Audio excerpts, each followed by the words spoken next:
Hi friends, welcome to our channel. Friends, కర్ణాటకలో ధర్మస్థల అనే place గురించి ఇక్కడ జరుగుతున్న ఘోరాలు నేరాలు అని చెప్పి ఎన్నో వీడియోలు వచ్చాయి. అవన్నీ మనం చూసాం. సో దీని వెనకాల ఉన్నది ఎవరు, అసలు చేపిస్తుంది ఎవరు, దీని వెనకాల వాళ్ళ ఎజెండా ఏంటి అనేది ఇప్పటి వరకు ఎవరికీ క్లారిటీ లేని విషయం. సో నేను చెప్పబోయే ఈ వీడియోలో అసలు నిజంగా అక్కడ ఎలాంటి బరియర్ జరగలేదు అని నమ్ముతాం. ఓకే, అయితే మిస్సింగ్ కంప్లీట్ సంగతి ఏంటి? ఎంతో మంది మిస్ అయిపోతున్నారు. దానికి ఒక క్లారిటీ కూడా ఉండాలి కదా. సో మీరు చెప్తున్నది అక్కడ ఏం జరగలేదు. దీని ద్వారా మిస్సింగ్ పర్సన్స్ గురించి ఇప్పుడు వెలుగులోకి టాపిక్ అనేది వచ్చింది. సో ఆ మిస్సింగ్ పర్సన్స్ కూడా డైరెక్ట్ గా ఇట్లా మాయమైపోరు కదా. ఎక్కడో ఒక దగ్గర లేకపోతే బతికి అన్నా చచ్చిపోయి అన్నా ఏదో విధంగా కిడ్నాప్ చేసి అన్నా ఏదో ఒక విధంగా అయితే ఉంటారు కదా. ఎవరైతే గ్యాంగ్ ఉంటుందో వాళ్ళనైనా పట్టుకోవాల్సిన అవసరం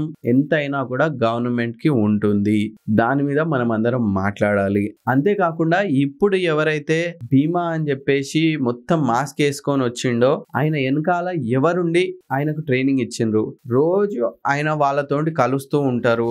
సో రోజు ఫోన్ కాల్ త్రూ కానీ ట్రేస్ చేయడం కానీ ఏదో ఒక విధంగా గవర్నమెంట్ అది ట్రేస్ చేయొచ్చు.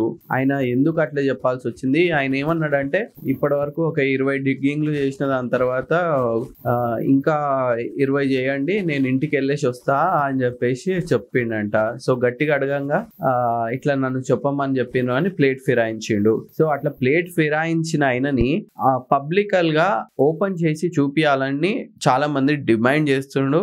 అండ్ అట్లా గవర్నమెంట్ తోటి ఆడుకోవడము, ఎమోషన్స్ తోటి ఆడుకోవడము, ఒక పుణ్యక్షేత్రాన్ని డ్యామేజ్ చేసే విధంగా నడుచుకోవడం అనేది కూడా చాలా తప్పు. సో అట్లా డ్యామేజింగ్ విధంగా కూడా ఉండొద్దు. ఒకవేళ వాళ్ళ ఎజెండా కరెక్ట్ అయినప్పటికీ కూడా ఒకవేళ మిస్సింగ్ కంప్లైంట్స్ ని బయటికి తీయడానికి ఇట్లా వాడుకుంటున్నారు అని చెప్పేసి కొందరు అన్నారు. కానీ ఇలా పుణ్యక్షేత్రాన్ని వాడుకోవడం చాలా తప్పు.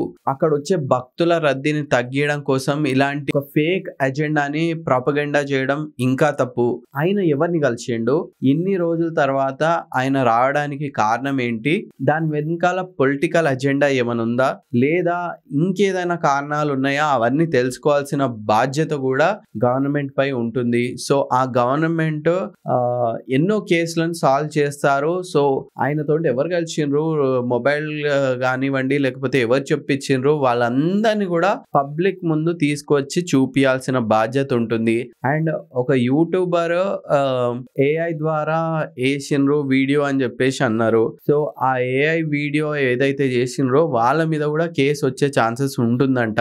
సో ఆయన తెలిసి చేసిండా తెలియక చేసిండా కూడా ఎవరికి తెలియదు. ఆయన వెనకాల ఎవరున్నారు, ఎవరు చేయమన్నారో అనేది కూడా తీయాల్సిన బాధ్యత ఉంటుంది. నేషనల్ మీడియా ఛానల్స్, వెబ్సైట్స్ ఏదైతే న్యూస్ ని ప్రోపగెండా చేస్తుందో అదే అందరు కూడా నమ్ముతారు. అదే మనందరికి తెలిసిన విషయమే. మనం ఇవన్నీ కూడా రావడానికి మెయిన్ కారణం ఆ తలకాయ తీసుకున్న ఆయన ఇప్పుడు ముఖం మూసుకొని ఉన్నాడు. సో వాళ్ళకు ఎలాంటి శిక్ష పడాలి. అండ్ దీని ద్వారా మనము 2 మంచి పనులు జరిగింది అనుకోవచ్చు. ఒకటి, ఆ మిస్సింగ్ కంప్లైంట్స్ ఉన్న వాళ్ళ గురించి తెలవడము. అండ్ మిస్సింగ్ కంప్లైంట్స్ అనేవి చాలా జరిగినాయి, అవన్నీ కూడా మనము ఎంక్వైరీ చేయాల్సిన బాధ్యత ఉంటుంది. ఇంకోటి, ఇలా కూడా మోసం చేస్తారా అని చెప్పేసి ఒకటి తెలుసుకున్నాము. కానీ దీనివల్ల చాలా ఎఫెక్ట్స్ అయింది, చాలా మంది మనోభావాలు దెబ్బతింది. సో నిజంగా సిట్ గా దీనిపైన ఇన్వెస్టిగేషన్ ఇంకా చేసి అండ్ ఏమున్నా కూడా ఆన్ పబ్లిక్ చూపించడం చాలా మంచిది. ఎలాంటి డౌట్స్ కూడా పబ్లిక్ కి రానివ్వకుండా ట్రాన్స్పరెన్సీ మెయింటైన్ చేయడం చాలా మంచిదని నేను అనుకుంటున్నాను. మీరు కూడా ఏమంటారో ఈ వీడియోపై అభిప్రాయాన్ని కమెంట్ చేయండి. వాళ్ళకి ఎలాంటి శిక్ష వేస్తే మంచిది అనేది కూడా చెప్పండి. Thanks for watching. Take care. Bye.